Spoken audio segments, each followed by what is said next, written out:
Hello everyone, thanks for dropping by.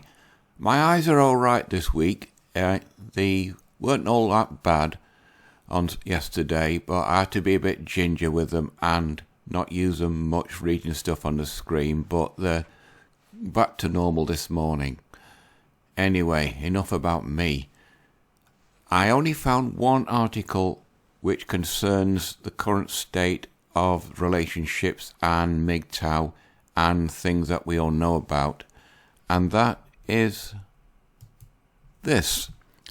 Now, the Spectator is essentially a left-leaning publication, at least here in Britain it is, so I suspect it's the same in Australia. So this article is quite extraordinary coming from them, and you could say have been written by Sandman himself. It was written by a lady called Benita Ardent in Australia, no doubt, and it was written on the 7th of March 2022. As you can see, the name of it's titled The Game of Married Chicken. It's more or less underlines everything guys at MGTOW have been saying for years. As it says, China is gripped with the problem of what to do with so-called leftover women. Unmarried women, often highly educated and urban, who can't find a mate. In Black America, leftover women are lining up for harrowing doses of reality from Howard YouTube sensation Kevin Samuels. Now this is what triggers it off. This is Mr. Samuels. As you can see, he's an African American. He's more or less educated, university educated, street smart, switched on, and he knows what he's talking about. Now, the article is this one. I'll naturally leave the links below, but he demolishes a 36-year-old owner of a pet grooming business who believes she deserves a six-figure guy. In other words, 6 foot tall, six-pack, with a six-figure salary. Samuels attracts people who cannot look away from a train crash. And then it comes to a bit of attack on him. Samuels is arrogant, misogynist, and totally wrong on many fronts. But I suspect the big attraction is seeing a man calling out because I'm worth it mentality afflicting so many successful women today. And Black America gives a glimpse of our future. The growing pool of well-educated black women are already having difficulty meeting black men who could match them. Well, a black guy who's educated and with a six-figure salary doesn't need 30-year-old graduate black women. He can go down and get a 20-year-old black woman who's more fertile. They grumble that unless they are willing to marry down or broaden their racial preferences, they'll be left on their own, i.e. black leftover women. The dating prospects of a darker future, current pool of black students, higher education, reveal black women, 64% bachelor degrees, 71 masters, 61 doctor, medical and dental degrees. No wonder Kevin Samuels tells them to get real, and then it goes on about this current situation in Australia. The other MGTOW commentators on YouTube, Better Bachelor, and all the other guys like him, they said similar things, but in Australia it's heading the same way. Last week I received an email from a woman long married to a university sweetheart. Her friends that aren't enough men in their social economic level to form partnerships, i.e. where have all the good men gone? Her friends are already up against it in the 25 to 34 age group. The wall is beckoning. More than half of females now have a degree compared with about a third of males. The trend is clear, and it shows a graph.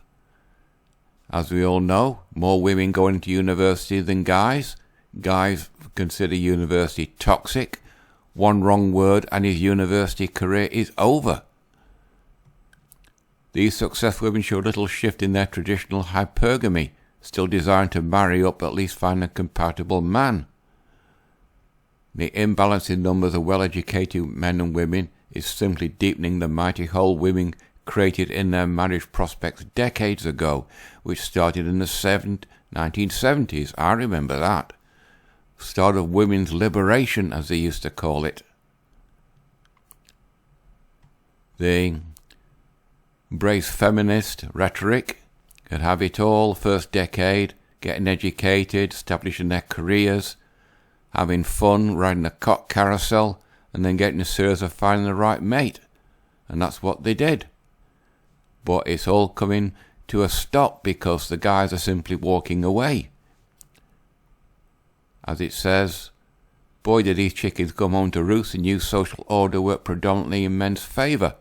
Suddenly they didn't have to marry to get sex. Well, all you got to do is pick up the phone and book an escort for a time.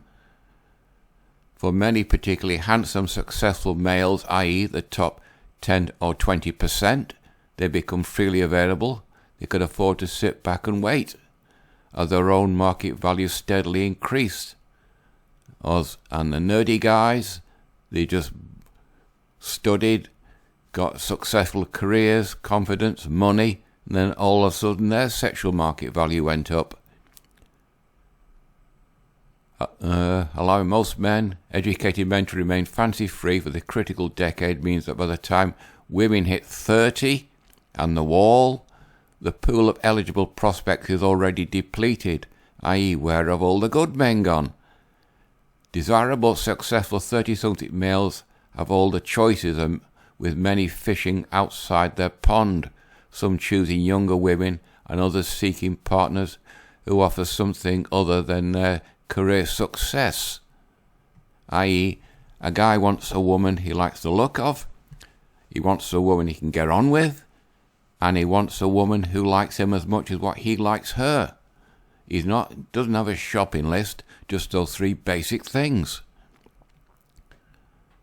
Almost 1 in 3 degree educated 35-year-old men marry or live with women aged 30 or under, i.e. the more fertile. For the leftovers, successful women in their 30s, facing their rapidly closing reproductive window, the prospects are grim. The solution is easy. Many say they should just get real and marry down.